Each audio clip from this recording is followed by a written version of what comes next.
It's Onktime. Let's start the show. Welkom bij Midden-Limburg op zondag met Johan en Carmen. We hebben weer een interessant programma voor jullie en we gaan zo meteen beginnen met de KPJ, de Katholieke Plattelandsjongeren van Posterholt. Want zij hebben 16 augustus weer hun jaarlijkse ploegwedstrijd. Dat is een leuke gelegenheid om met deze jongens in gesprek te gaan. En daarna schuift aan tafel aan Jamie Lutjes, want dat is de nieuwe schapenherder van Roermond. En wat zijn we blij met hem, wat zijn we blij met al die schaapjes in de wei. En we willen graag weten hoe het hem bevalt. En we sluiten vandaag af met een item over de zomergedichtenactie. Onder meer door de Bibliotheca opgezet. Midden in de binnenstad, overal mooie en bijzondere gedichten. En daarover gaan we praten met iemand van Bibliotheca en met 2 echte dichters. Dit is Midden-Limburg op zondag. In het najaar hangt op de provinciale weg richting Posterholt altijd een prachtige banner boven de weg. En daar staat op dat er weer, zoals elk jaar, de ploegwedstrijd is van de Katholieke Plattelandsjongeren Posterholt, de KPJ. Dat is een leuke gelegenheid om vandaag eens met deze club in gesprek te gaan. Hartelijk welkom Chris Timmermans en Erik van Ophoven, hartelijk welkom. Chris, je bent nu lid, maar je was voorheen ook voorzitter, vertelde je me. Ja. Jullie organisatie bestaat sinds 1923. Ja, dat klopt. Die is destijds onder de naam JBTB heette dat toen, Jonge Boeren- en Tuindersbond. Werd dan opgericht door de priesters van het dorp en de schoolmeesters. En dat was om de agrarische jongeren wat bij te brengen over het sociale leven, maar ook over het teeltechnische gebied als boerenjongens eigenlijk. En later, door de jaren heen, is dat zeker na de Tweede Wereldoorlog, is dat meer een beetje sociale vereniging geworden. Minder het technische stuk, maar een ontmoetingsvereniging eigenlijk. En wat doet de vereniging dan? En hoeveel leden hebben jullie? We hebben rond de 100 leden, net een paar minder dan 100 volgens mij. En we hebben barbecue, ploegwedstrijd, uitstapje. Elk jaar gaan we naar een tractorfabriek of naar een bezienswaardigheid toe. En verder hebben we een aantal vergaderingen. We hebben zelfs een kienavond elk jaar een keer. Zeer spectaculair. Dus meer een gezelligheid verhaal. Nou was het in het begin, heb ik begrepen, de bedoeling om agrarische jongeren op te leiden om het bedrijf over te nemen via die vereniging eigenlijk. Vandaar ook die werkbezoeken. Ik begreep dat jullie achterban nu een stuk breder is. Misschien kun jij er iets over vertellen, Erik. Ja, dat klopt. De achterban die is wel wat breder geworden. In het verleden zeg maar, waren het vooral agrarische heren en jonge boeren die aangesloten waren. En sinds een lange tijd is het ook mogelijk zeg maar, dat we vrouwelijke leden hebben. Dus wat dat betreft zijn we ook volledig geëmancipeerd en bij de tijd. En het is niet meer vanzelfsprekend zeg maar, dat ieder lid ook thuis een agrarisch bedrijf heeft. En dat is ook helemaal niet nodig. Als je in ieder geval affiniteit hebt en in ieder geval een beetje binding met het platteland, dan komt het vaak al gauw goed binnen de vereniging. Dus wat dat betreft... Iedereen is welkom. Iedereen is welkom, met die verstande dat je tijdens de ploegwedstrijd en een stukje voorbereiding en ook het nawerk, zeg maar dat je dan wel de hand uit de mouwen steekt. Mm-hmm. Maar verder staat onze vereniging ook vooral in het teken van een stukje gezelligheid en een prettige tijd met elkaar samen doorbrengen. Want ja, wat ik al zei, je hebt verschillende mensen, niet alleen de zogenaamde boerenjongens van vroeger, maar mensen die zich bezig met bosbouw, ontwikkeling, recreatie, autonoom rijdende landbouwmachines, lees ik op jullie site. Dus het is niet alleen gezellig, dus het is heel innovatief en heel interessant. Een onze leden is de medekarttrekker van de Exit Robert Trekker, medeontwikkelaar daarvan. Dus dus het zit ook iets om trots op te zijn. Daar zijn we als vereniging best trots op dat die uit onze geleerden komt. Ja. En waar komen die leden vandaan? Komen die allemaal uit Posterholt of komen ze uit een breder gebied? Nee, die komen uit een breder gebied. Vroeger had je eigenlijk zeg maar in ieder dorp had je eigenlijk een KPJ-afdeling om het zo maar te noemen. En heel veel afdelingen zijn in Limburg ooit een keer opgeheven in de tijd zeg maar. En KPJ Posterholt bestaat sinds 1923 en wat je eigenlijk zag maar met het verdwijnen van de dorpen rondom Posterholt heen van de lokale KPJ's zijn de leden die nog in ieder geval wel bij een KPJ wilden zijn en Posterholt aangesloten. Ik denk als ik kijk naar onze ledenlijst dat het gros eigenlijk afkomstig is uit de gemeente Roerdalen. Maar er zijn ook buiten de gemeente Roerdalen hebben we ook zeker leden, zeg maar. Dus het is ook niet noodzakelijk dat je per se Posterholt komt uit Roerdalen. De daaromringende We hebben ook een gemeente. beetje een regiofunctie. Ja, absoluut. Ja. absoluut. Hoe lang zijn jullie zelf al lid? Ik ben van 1985 lid, dus 41 jaar. Ja, ik ben zelf 23 jaar lid en vanaf 16 jaar kun je lid worden, dus dan weten jullie ook meteen hoe oud dat ik ben. Dan moet ik even terugtellen, dus dat komt dan uit op sinds 2003 dat ik lid ben, ja. En wat is nou de passie waarom dat je het zo lang volhoudt? Doordat je een tijd lang voorzitter bent geweest, is het een beetje een eigenaarsverhaal heb je erbij. Van dat je denkt van, ook als morgen het bestuur zou opstappen en de zaak zou dood gaan bloeden, dan zou je opstaan en zeggen van nou pak ik nog een keer op. Het is jouw club. Het is mijn club en ja, dat is gewoon, het is hartstikke gezellig. Het zijn leuke mensen, leuke activiteiten en het is gewoon iets waar je je eigen bij voelt. En waarom moet die blijven bestaan? Om de redenen die ik net noemde, dat die een een cohesie tussen agrarisch gelieerde mensen in stand houdt eigenlijk. En die verbondenheid hebben jullie op dit moment hard nodig, hè? We weten allemaal wat er aan de hand is. Klopt, de agrarische sector die staat inderdaad wel onder druk. Maar wat dat betreft hebben we ook een breed scala aan leden, zeg maar, die ook wel in de agrarische periferie of daarbuiten actief zijn, maar zich wel in ieder geval betrokken voelen. Ja, wat dat betreft zijn wij als KPE Postrol, omdat we al zo lang bestaan, eigenlijk ook vanzelf een beetje uniek geworden. Het is een club die heel laagdrempelig is en heel toegankelijk is. Ik kan me nog herinneren dat ik de eerste keer bij de voorbereiding op het fietsje naar Postrol toe ging. En ik voelde me eigenlijk tussen vreemde mensen waarvan ik er een paar kende alleen van zien, eigenlijk meteen thuis. En ik werd eigenlijk ook wel meteen opgenomen in die groep, zeg maar. En dat voelt eigenlijk een beetje als je die dagen bezig bent of je op een activiteit. Dat voelt gewoon, zeg maar, vertrouwd en leuk. Is het vergelijkbaar met wat je op een schuttersfeest ervaart? Ja, alleen die broederschap die is er wel, maar niet in die mate en in die grootte, zeg maar, zoals dat bij een schuttersfeest is. Jij bent een stuk jonger, ik gaf het net al even aan. Ik kan me ook voorstellen dat jonge agrariërs andere middelen gebruiken, anders opgeleid, misschien meer gebruik van de techniek, et cetera. En toch zit je bij deze club die eigenlijk al best oud is. Ja, dat klopt. Wat dat betreft zeg ik altijd geen heden zonder verleden. Als je eigenlijk ziet welke deelnemers dat we ook hebben op onze ploegwedstrijd. Er wordt toen nog geploegd met paarden zoals we dat eigenlijk ten tijde van de oprichting deden in 1923. Maar we hebben ook eigenlijk de meest geavanceerde apparatuur die volledig autonoom rijdt, zeg maar, en volledig zelfstandig dat veldje eigenlijk ontploegt. En dat is het mooie, dat we dat kunnen laten zien aan een groot publiek. Ja. En alles wat er tussenin zit, hè, tussen dat paard en die robottrekker. Ja, precies, misschien kun je daar wat meer over vertellen, want de aanleiding was inderdaad die ploegwedstrijd. Hoe ziet dat eruit, dat verhaal, Chris? Nou, het is een wedstrijd wie het mooiste een veldje kan omploegen. En iedereen krijgt een veldje toegewezen en dan word je op 10 punten beoordeeld hoe recht je begin voor is en hoe schoon je voor is. En je moet daarna een geer uitploegen, dus het veldje is niet recht, dus je moet dat schuin uitploegen. En per ploeg, of je een 1 schaar of 2 schaar of 3 schaar of 4 schaar hebt, moet je een aantal snedes dat schuine stuk uitploegen. Dus je moet vooraf gaan meten van hier moet ik mijn lijn gaan maken om dat terug te ploegen. En ja, zoals ik al zeg, tussen het paard en tussen die robottrekker, daar zitten ploegjes van 1 schaar tussen. En er zijn er 5, 6, 7, 8 scharen ploegen zijn er. Dus, en elke schaar die heeft dan zijn eigen categorie en zijn eigen prijs. Want je kan een 1 schaar ploegwerk niet vergelijken met een 8-scharige ploeg. Dus het zijn ook verschillende deelnemers of moeten de deelnemers met alle onderdelen meedoen? Er zijn verschillende deelnemers. Elke deelnemer heeft 1 soort ploeg in beheer. Oké. Nou kan ik me voorstellen dat die mensen die met het paard ploegen, hè, we hebben een beetje een nostalgische blik krijgen we daarvan. Ja. We kennen die plaatjes van vroeger, de boer die het land ploegt.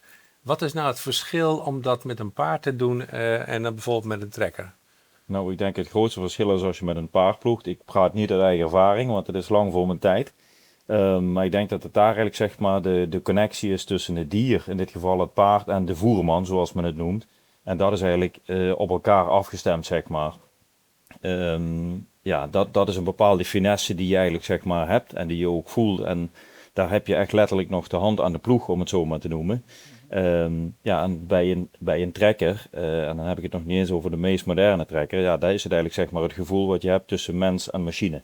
Dat is eigenlijk het grootste verschil. Want de trekkers van de jaren 50, 60, 70 waren relatief klein vergeleken met de gigantische monsters die nu rondrijden. Klopt, ja. Ook een stuk eenvoudiger qua techniek. En daar komt ook wel wat vingerspitsengevoel bij kijken. Dat kun je niet allemaal zo fijn afstellen, zeg maar. Daar is het ook weer eigenlijk de ervaring en de finesse van de bestuurder die uiteindelijk het gaat voor het beste resultaat. Ja. Wie jureert dat nu?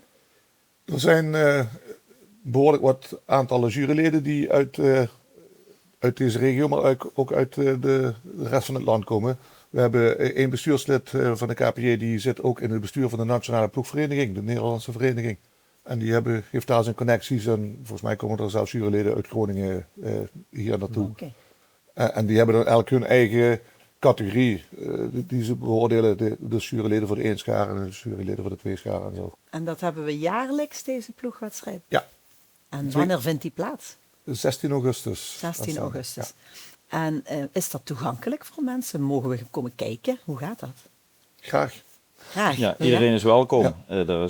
Verder wordt er geen entree gevraagd, dus het is een vrij toegankelijk evenement, zeg maar. En ja, iedereen kan een bezoek brengen aan de ploegwedstrijd en zich vergapen aan de ploegkunsten van alle deelnemers, zeg maar. En het zijn er dit jaar ruim 60. Oké, niet mis. Ik begrijp dat het om 12 uur begint. Dan lees ik hier even op in jullie eigen persbericht aan de Veestraat, de Heidestraat in Odiliënberg. En op 16 augustus is dat. Ja. Oké. Nou, Het perceel ligt een beetje verdekt achter de bossen. Dus als je van het Reutje richting de Waarderweg rijdt, dan ligt het rechts achter de bossen. Nou, we zullen er wel wat bordjes neerzetten om het kenbaar te maken, maar het ligt wat verscholen. Gaan jullie zelf ook op de ploeg? Hij wel. Ja, Ja. ik ga wel op de ploeg, ja. Dus ik ben nu al druk aan het oefenen om toch voor Om het een mooiste goed resultaat resultaat te neer te gaan. zetten. Maar Ja. het is de dag zelf altijd is het toch wel spannend, zeg maar. En de grond is ook overal anders. Dus op het moment dat je de ploeg in de grond zet, dan ben je toch nog vaak even aan het sleutelen om ze op de Perfect juiste, te krijgen. ja, om ze zo goed mogelijk nou, afgesteld te jij krijgen. succes met de wedstrijd dan. Dankjewel. En allebei bedankt voor het komen. En heel veel plezier. Dankjewel. Graag gedaan. Ja, hoe mooi is het als je herder mag zijn van schapen? Jamie Lutjes is het en hij schuift aan tafel. Vorig jaar hebben we afscheid genomen van de vorige herder van Roermond. En hij is de nieuwe herder. Je ziet ze overal, in de wijken, in de omgeving van Roermond. En hij mag ze beheren. Welkom, Jamie. Dankjewel. Ja, hoe lang doe je dit al? Nou, even terugblikken. Ik ben eigenlijk al vanaf stage gelijk ingerold. Dat is nu 5 jaar terug, denk ik. Ik moest stage lopen voor school. Ik deed wildlife management. En ik moest een veestage doen. Geboortes meemaken met dieren. Ik had opties koeien, varkens en schapen en geiten. En dit was een kwartiertje fietsen voor mij. Dus ja. Dus als een boer met koeien dichterbij had gestaan, dan was jullie met koeien bezig. Ja. Ja, als ik een baan had geboden gekregen, misschien wel. Dat was in het eerste jaar, maar in het derde jaar moest ik pas examen doen. En in het derde jaar kreeg ik een baan aangeboden. Dat was eigenlijk in eerste instantie weekenden, de stalvoeren bijvoorbeeld, kleine dingetjes. Vanuit daaruit vakantiewerk, een 0 urencontract en nu een vast contract al best wel een tijd. Ja. Over hoeveel schapen hebben we net? Bedrijf, ja, die heeft 1500 schapen ongeveer. We hebben 5, 6, 7 kuddes ongeveer. Heel regio Roermond eigenlijk, Midden-Limburg een beetje. We zitten zelfs af en toe in Echt, hebben we projecten. En over de Maas en Beegde. Van hoeveel schapen ben jij de herder? De kudde is 250 eigenlijk, daar moet je vanuit gaan. Daar hebben we onze dingen ook op gericht, onze planning eigenlijk. En dat 250, dus gaan we weer door. Kun je aangeven wat de meerwaarde is dat het zeg maar niet machinaal wordt gedaan, maar door de schapen wordt gedaan? Als je het machinaal overal gaat bijen, dan hou je niet heel veel over. Wat bedoel je daarmee? Ja, qua bloemetjes en bijtjes eigenlijk. De bloemen komen best wel goed terug. We gebruiken Kempisch heideschaap. Die zijn niet zoals een tesselaar eigenlijk. Dit is een heel natuurlijk ras. Dat is een heel oud ras. Dat is ooit bijna uitgestorven geweest. Vanuit, volgens mij de oorlog, als ik het goed zeg. Daarna hebben ze het best wel proberen te fokken naar het typische Kempisch heideschaap. Er is nou ook een stamboek omheen gevouwd eigenlijk, die bestuurt het. En wat doet dat schaap nou anders dan dat andere schaap dat je noemde? Een Tesla die houdt van lekker eten eigenlijk. Ja. En een Kempisch heideschaap, dat is niet zo kieskeurig. Dat kan van alles wat eten. Die is heel goed in bepalen wat hij zelf nodig heeft natuurlijk. En kan tegen ruwere omgevingen. Maar je zit ook op de mijnweg op de hei. Die is daar super voor. Die eet af en toe van de hei om die mooi terug te snoeien eigenlijk. Dat heeft ook wel een beetje weer te maken met de brandgevoeligheid ook natuurlijk. Door de droogte komt natuurlijk andere begroeiing. Ja, inderdaad. En het grond oplossen. En ook de hei terug te snoeien eigenlijk. Hè. Het is een houtige plant en dat is ook gevoelig voor de warmte natuurlijk. Ja. En bij mij in de stadsbegrazing eigenlijk, is het om meer biodiversiteit te krijgen natuurlijk. Dat mooi te creëren. En dat heeft allemaal te maken met perfecte timing ook hoor. Met hoe je de schapen wanneer je in het jaar zit. Wat kun je daar wat meer over vertellen? Ja, we doen 3 rondes per jaar. Zo plus minus, afhankelijk van het weer natuurlijk. En wat het aanbod is. Als er nou een hele wei vol met bloemen staat, dan laten we dat mooi bloeien natuurlijk. En dan komen we ietsjes later terug of beginnen we wat eerder. En zo gaan wij zo 3 keer per jaar elke locatie eigenlijk af. Ja. We zitten vooral in Herten en de Wieroossingel doen we ook. Met jouw kudde eigenlijk hier in Roermond. Ja. Nou is het voordeel, heb ik begrepen, dat als je met een bedrijf met meerdere schaapherders, dat je ook af en toe eens een dag vrij hebt, of misschien wel een paar weken. Ja, nou, toevallig ben ik net terug van vakantie, een weekje van Spanje gehad. En dat kan alleen als je collega's hebt natuurlijk. Die de zaken van een kudde overnemen eigenlijk. En iedereen bij ons heeft eigenlijk een eigen kudde toegewezen.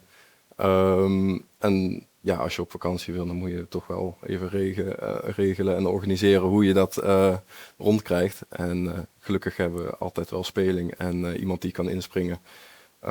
En dat is ook weer terugvallend op de planning natuurlijk als stadsbegrazing. Dat is in rasters werken. En dan kan je vooruit plannen. Ja. Schapen zijn sociale en hele makkelijke, lieve dieren. Toch? Ja, dat je kan hebt je zo wildlife zeggen. gestudeerd, zei je, maar dat is wel heel wat anders, of niet? Dat heb ik uiteindelijk. Ik ben nog steeds buiten bezig met wilde dieren. Het zijn nog steeds wilde dieren. Okay. Ik kan het niet vergelijken met een schaapje van de kinderboerderij bijvoorbeeld. Het is echt een geheel, een kudde. Dat werkt als een organisme zelf, kan je het zo bekijken. Doe je dat met honden sturen? Ja, ik heb zelf 1 hondje, Joe is dat, border collies. We werken eigenlijk alleen maar met border collies. Gewoon omdat het fijne honden zijn. Die zijn goed te trainen, luisteren lekker. En altijd heel leuk. Ja. Carmen zei dat zijn hele lieve beesten, die schapen. Kun je eens vertellen, kun je ons meenemen naar het karakter van de schapen? Hoe zijn schapen? Een specifiek zelf een schaap is lastig. Je hebt er 250, dan blinken er een enkel... Ze hebben verschillende karakters natuurlijk. Ja, enkele die vallen eruit. Dat valt op. Je hebt er altijd eentje die voorop loopt. Je hebt er altijd eentje die achteraan loopt, die nog even ergens in de berm een lekker hapje wil meenemen. Die vallen op, maar de rest is het eigenlijk een geheel. Hè? Geheel als kudde zie je het. Ja, en sommige die herken je nog van heel vroeger. Die heb je in de lammerperiode eigenlijk gehad. En is het dan ook omgekeerd, dat ze jou nog herkennen? Of is dat iets uit films? Ja, een beetje. Ik woon in Herten en als daar de begrazing is, dan komen ze wel eens, als ik de hond uitlaat, komen ze naar me toe. Maar dat is vooral omdat ze de hond herkennen, mij niet. Want ik weet niet precies, maar als ik een keer zou roepen, dan herkennen ze het en dan staan ze voor je neus. Mooi. De vorige herder, daar hebben wij hier een interview mee gehad. Klopt. En daar hebben we helaas afscheid van moeten nemen. Of tenminste, hij van zijn kudde, zeg maar. Maar dat ging ook om slapeloze nachten, om zijn beesten. Dat was zijn zorgen, op een gegeven moment ging dat niet meer. Hoe zit dat bij jou? Nou, ik heb eigenlijk nergens last van, godzijdank. Ik zou niet kunnen vertellen waar het aan ligt, maar ja... Maar er zijn natuurlijk wel dingen die jou ook bezighouden. Ja, je bent alert met de met de gedachte van dat hij daar heel veel last van heeft gehad. Zijn wij ook op een andere manier gaan werken, denk ik. Hoe doe je een andere manier? Wij werken eigenlijk altijd al sowieso wolvenwerend. Dat is vooral ook... Wolverend raster. Ja, wolverend raster is dat. Dat is vooral op de natuurstukken, op de Mijnweg bijvoorbeeld. Dat is dat een must. Dat is, staat opgeschreven, moet je zo werken. Ja, dat is En gewoon het een blijkt ook gewoonte. dat dat goed gaat? Ja, we hebben nog nooit een incident gehad. Dus dat Oké. ja, Ja. moet het wel werken eigenlijk. Maar het gebeurt ook wel eens, en niet alleen dat, dat vertelde hij dus ook, dus bravoure, ja, verschrikkelijk, maar ze doen de net eromheen, de Ja, de omheining omheining. Vervelende openzetten. kinderen. Ja, Ja. dat. Ja, geen idee of het aan het wolverend raster ligt. Geen idee, het zal ook wel... Misschien ook hufterproof zijn. ja, iets meer, ja. Ja. Die zijn 1,20 meter hoog en er staat Oké. flink wat stroom op. En Goed ja, zo.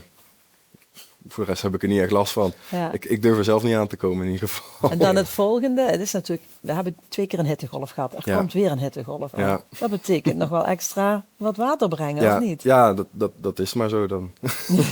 En Nee, hoe doe dat- je dat? We hebben pick-up trucks rijden we mee en er staat gewoon een vat van 1000 liter achterop. En werken met waterbakken.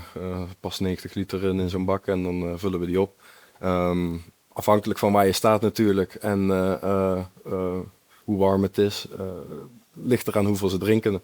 Als jij 's ochtends een keer alles hebt gevuld, een kuub water hebt gevuld en je komt 's middags nog een keer langs, dan kan het zijn dat alles op is. Maar als er genoeg schaduw is en lekker sappig gras, dan kan het zijn dat er niks van is gedronken.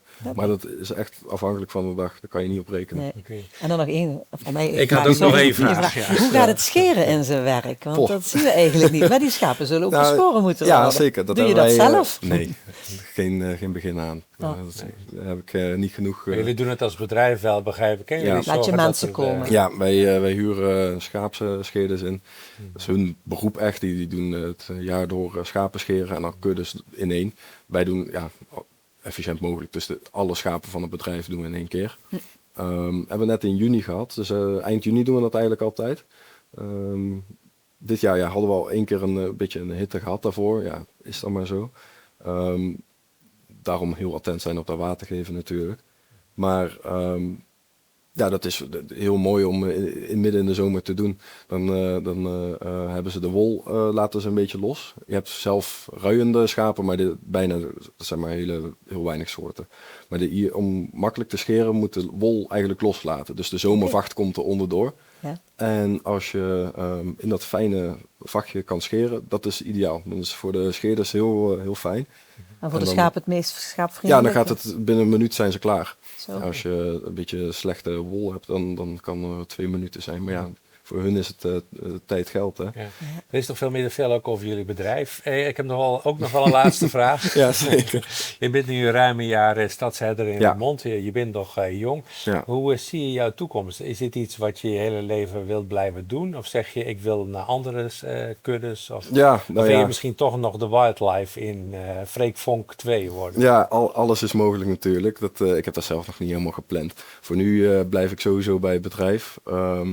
Ik heb nog goede doorgroeimogelijkheden. En ja, ik geniet van het werk natuurlijk. Dus waarom zou ik er nou mee stoppen? Goed. Nou, hartelijk dank voor je komst en dat je Ja. erover wilde komen vertellen. En Fijn. veel plezier met het werk met de schapen. Dankjewel. Het zal je vast niet zijn ontgaan. In de binnenstad van Roermond zijn diverse etalages opgesierd met prachtige creatieve gedichten. Soms zorgen ze voor een glimlach, soms voor een traan, maar altijd bijzonder en ze verrijken de openbare ruimte. Het is namelijk de actie Zomergedichten die we gehad hebben, nu al voor het 2e jaar. En daarvoor die is intussen afgelopen, maar er staan nog wel wat gedichten in de stad. En daarvoor gaan we praten met een paar mensen. Maaike Frenke van Biblio Roera en Cecile Visserdijk, een dichter. En Marianne Wulmshovens, ook een dichter. Cecile, ik wil met jou beginnen, want je kunt veel praten over gedichten, maar je moet ze vooral lezen en misschien ook gewoon naar luisteren. Zou je jouw gedicht, wat je hebt ingebracht en wat in deze mooie bundel staat, Zomergedichten Roermond 26, zou je dat willen voorlezen? Ik mis de zee in mij. Ik mis de rust, verlang naar de kust in mij, naar een eindeloze horizon en nieuwe vergezichten. De zee, eindeloos en grenzeloos. Mijn gedachten, ik geef ze met je mee. Spoel ze door en golf ze terug. Een nieuwe blik, een opgeschoonde ik. Mooi. Ja, dankjewel.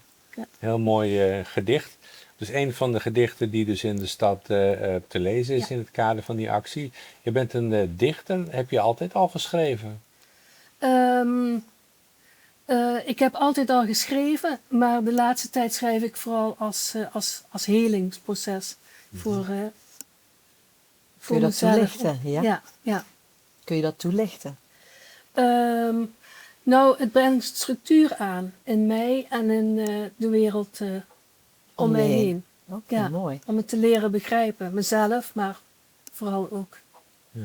En schrijf je dan vooral over jezelf of over thema's? Of is het een combinatie van dingen? Ik schrijf over een proces, over mijn proces. En ja, hoe kun je dat proces benoemen? Ja, dat is heel, ja. Heel persoonlijk. Ook persoonlijk, maar vaak worstel je met iets. Worstel ik met iets. En dat kun je dan structureren door er een tekst aan te geven. Ja. Dan, En hoor je dan ook dat je dan mensen, je helpt jezelf ermee, maar dat je de anderen ook mee helpt? ja, dat hoop ik. Daarom heb ik het ingestuurd. Ja. Ik hoop dat het inspireert. En ja, het leven gaat niet vanzelf. En soms om dat op papier te zien. Ja, Ja, mooi. en Een te nieuwe zetten. blik, een opgeschoonde ik. Ja. Oké. Naast je zit Maaike Frenke van Bibliorura. Maaike, jij bent degene die deze actie gecoördineerd heeft dit jaar. Ja, hoeveel deelnemers waren er en hoe is het gegaan? Ja, we hadden 48 Midden-Limburgse dichters. Vorig jaar hadden we er 39. Aantal dichters heeft meerdere gedichten ingezonden. Uiteindelijk hebben we van iedere dichter 1 gedicht uitgekozen. En we moesten natuurlijk ook genoeg ramen hebben om die gedichten op kwijt te kunnen. Dat is gelukkig dit jaar op 1 dichter na is dat niet gelukt. Vorig jaar was het echt een perfecte match van 39 dichters en 39 ramen. Adoptanten noemen we dat dan. Die adopteren eigenlijk een gedicht voor een raam. Dit jaar hadden we net eentje tekort. En nou ja, je zult altijd zien na sluiting zijn er nog iets van 6, 7 mensen geweest die zeiden van oh, ik wil eigenlijk ook nog wel een gedicht op mijn raam. Maar ja, toen hadden we de routeflyer al gedrukt en het boekje, dus dat kon niet meer. Maar ja, we zijn wel heel blij met die 48 gedichten en ook de variatie daarin. Dus die is het heel groeit mooi. in omvang. Ja. Dit is de 2e keer dat jullie dat doen. Het idee hiervan komt eigenlijk bij een soort club die bibliotheken adviseert. Ja, klopt. Vandaan. Cubus. Dat is Ja. inderdaad een provinciale ondersteuningsorganisatie voor bibliotheken. Vorig jaar hebben we met 3 Limburgse bibliotheken dit project gedaan.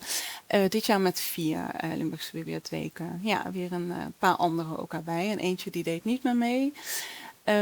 Ja, zij zijn eigenlijk aanjager. Het is ook fijn om met andere bibliotheken te overleggen, ervaringen te kunnen delen. Ze hebben ook de workshop handletteren voor ons betaald, een docent geregeld. Dat was heel fijn, want we hebben dan wel lokale handletteraars, 13. Even voor de duidelijkheid, dat is eigenlijk hoe je de tekst op het raam krijgt. Precies, dat zijn de mensen die inderdaad de ramen hebben aangebracht.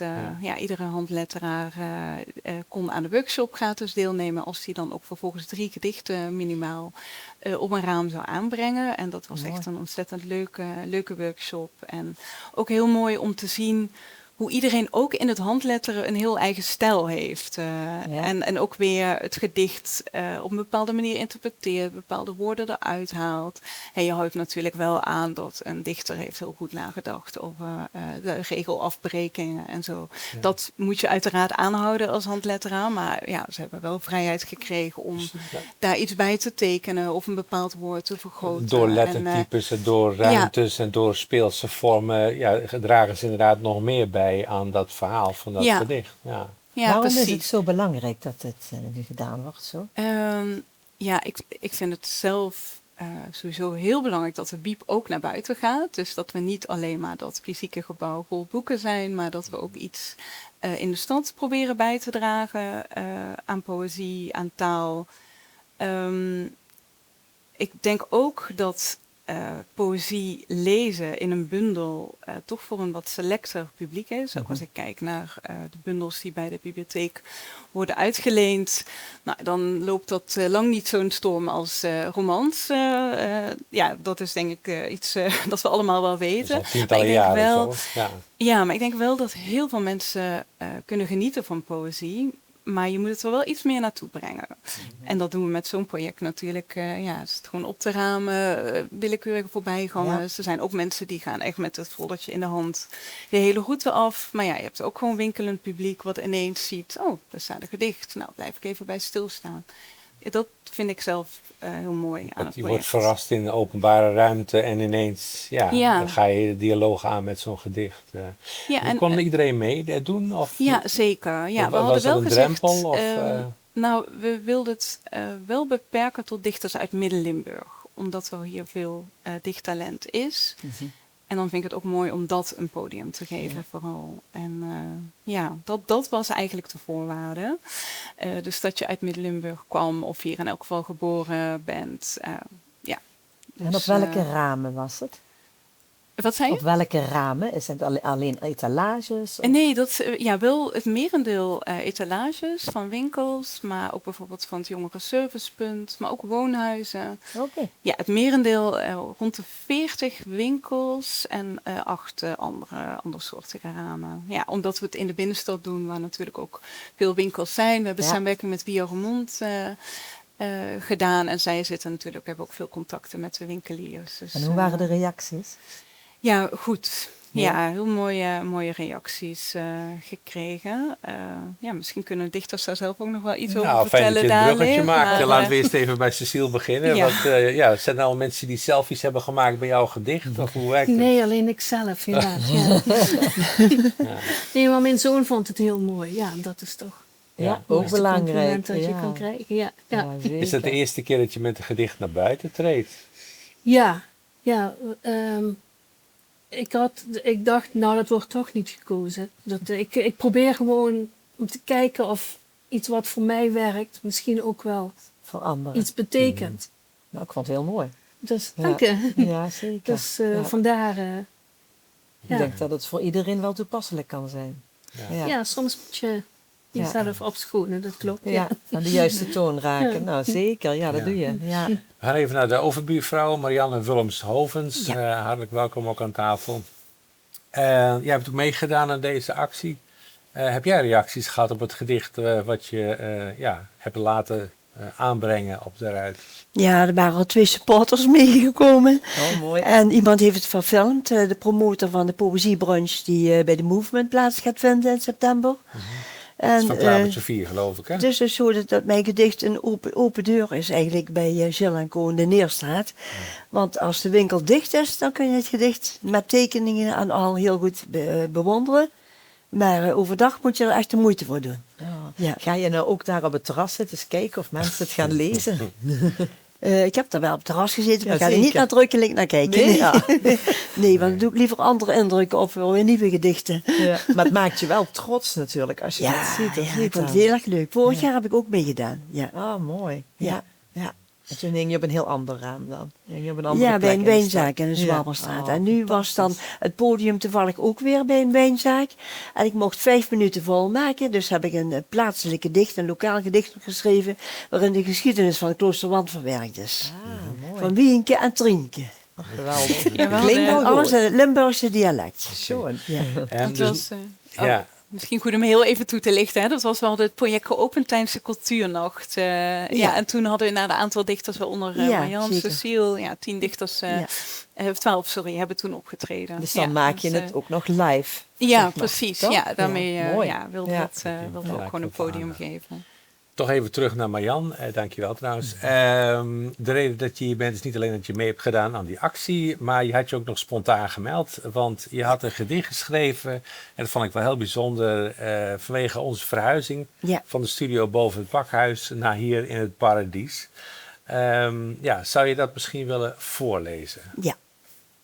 Welkom toes, Ramon, nuus. Hier in het paradies is het samen uit, samen toes. Altijd gaat te doen, niks voor een griesmoes. Nu is er het nieuws voor de plaatselijke televisie een nieuwe locatie. Wie schoon, goed te bereiken midden in Hertjesstad. Een hartelijk welkom wie een warm bad. Er is altijd zat te doen om her te gaan. Neem eens over aan de kant te blijven staan. Stumt alle af op kanaal 45 en leef met In het paradies weet me vet en al hoe het zit. Nou, fantastisch toch? Goed, nog even ter afsluiting. Die zomergedichtenactie, het is nu het 2e jaar. Hoe ziet de toekomst eruit? Dit keer was het druk in combinatie met een aantal onderontwikkelingen. Volgend jaar weer een actie en dan nog groter? Ja, er zijn wel heel veel enthousiaste reacties weer. Dus, en dus ook wat ik al zei, mogelijke adoptanten hè, die eigenlijk ook graag hadden willen meedoen. Met wie Roermond is de samenwerking heel fijn geweest. Dus het zou heel goed kunnen. Ja, en we hebben genoeg dichttalent om meer veel ramen te kunnen vullen. Dus, Mooi, ja, we juichen het dat toe. gaan we nog, mooi om te horen. Ja. Oké, nou allemaal dank voor jullie komst hier naar de Graag studio. gedaan. Ja. Beste kijkers, dit was Midden-Limburg op zondag met Johan en Carmen. Dank voor het kijken, dank aan de gasten in de studio. En heb jij nou iets moois te vertellen, of een mooi verhaal, of een mooi gedicht, laat het ons weten. En wellicht zit jij binnenkort bij ons hier te gast. En elke week zeg ik tot volgende week, maar dat geldt niet voor deze week. We gaan 4 weken met vakantie en daarna zien we jullie graag weer terug hier op de zender. Tot dan. Deze uitzending wordt mede mogelijk gemaakt door Kampeerwinkel Roermond en EuroPC Roermond.